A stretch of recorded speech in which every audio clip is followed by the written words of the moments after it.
नमस्कार, मी अमित कोळेकर. तरुण भारत न्यूज बुलेटिनमध्ये आपल्या सर्वांचं स्वागत. आता पाहूयात दिवसभरातील ठळक बातम्या. पाकिस्तान स्थित दहशतवादी संघटना लष्कर-ए-तैयबा अर्थात LAT-द्वारे भारतातील काही प्रमुख धार्मिक स्थळावर हल्ला करू शकते. गुप्त माहिती मिळाल्यानंतर दिल्लीतील प्रमुख धार्मिक आणि ऐतिहासिक स्थळावर सुरक्षा वाढवण्यात आली आहे. अधिकाऱ्यांच्या माहितीनुसार दहशतवादी संघटना म्हणजेच इम्प्रोवाइज्ड एक्सप्लोजिव्ह डिव्हाइसच्या माध्यमातून लाल किल्ला आणि चांदणी चौक परिसरातील भागात हल्ला करू शकते, अशी माहिती मिळाली आहे. विशेषतः चांदणी चौक परिसरातील एका मंदिराला धोक्याची शक्यता देण्यात आली आहे. या माहितीची सध्या चौकशी सुरू असली तरी खबरदारी घेतली जात आहे. मुंबईहून बेंगलोरकडे कामानिमित्त निघालेल्या एका अभियंत्याला राष्ट्रीय महामार्ग क्रमांक 48 वर अडवून दरोडा टाकण्यात आल्याची घटना 20 फेब्रुवारी रोजी दुपारी घडली.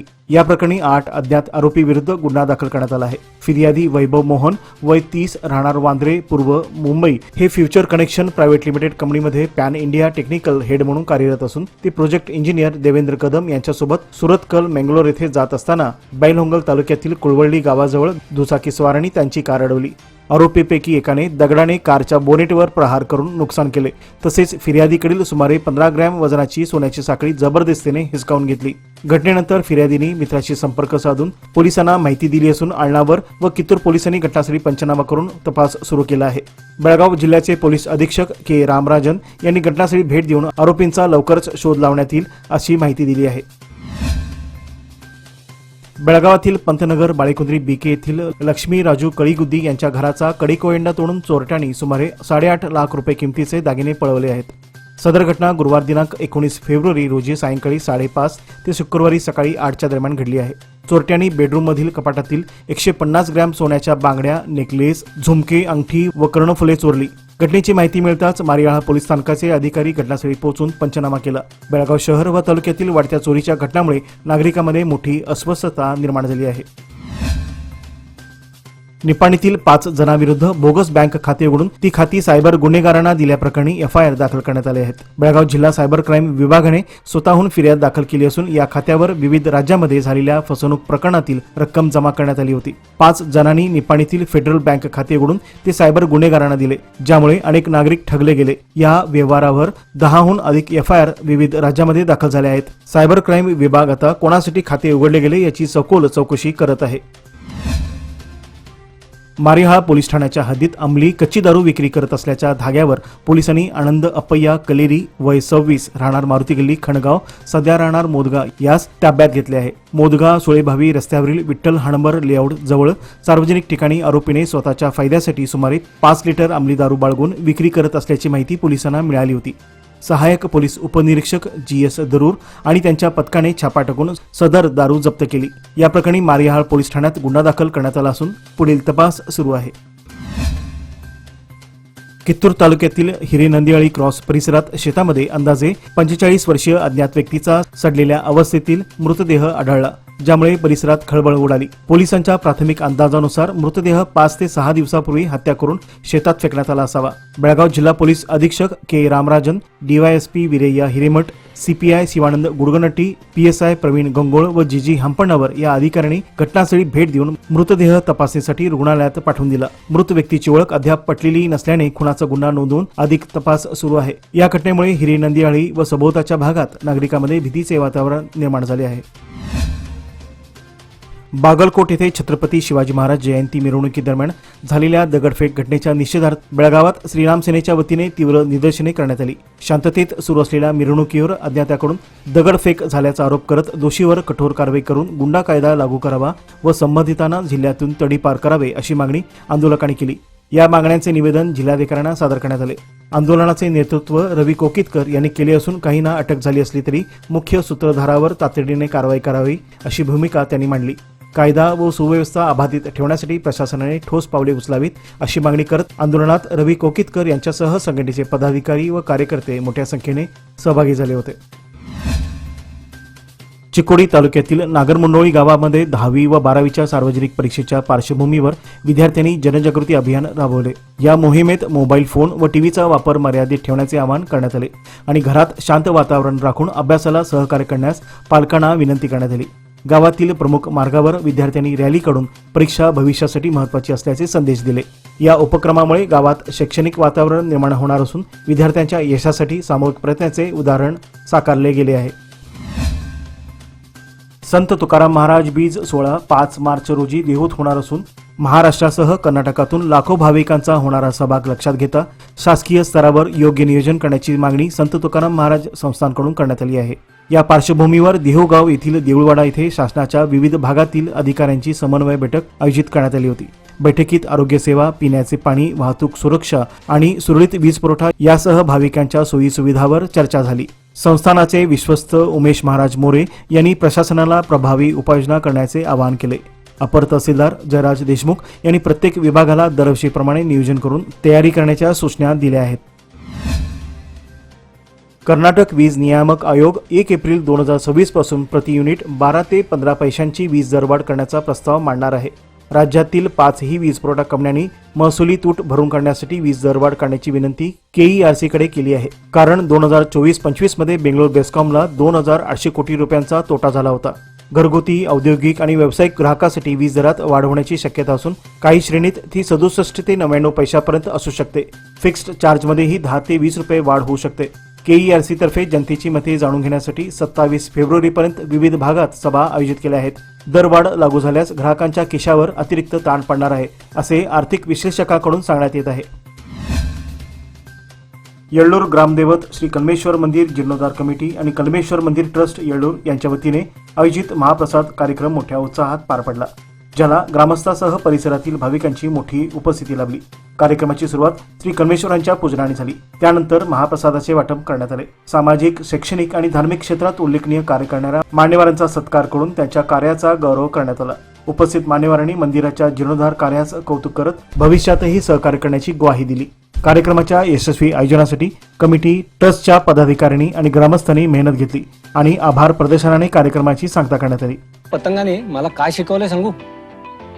वर जाता जाता दोर सुटू देऊ नका. थोडी तरी इन्व्हेस्टमेंट FD मध्ये नक्की करा, कारण FD आहे तर स्टडी आहे. लोकमान्य FD सोबत मिळवा best interest rate. Lokmanya FD आहे तर स्टडी आहे.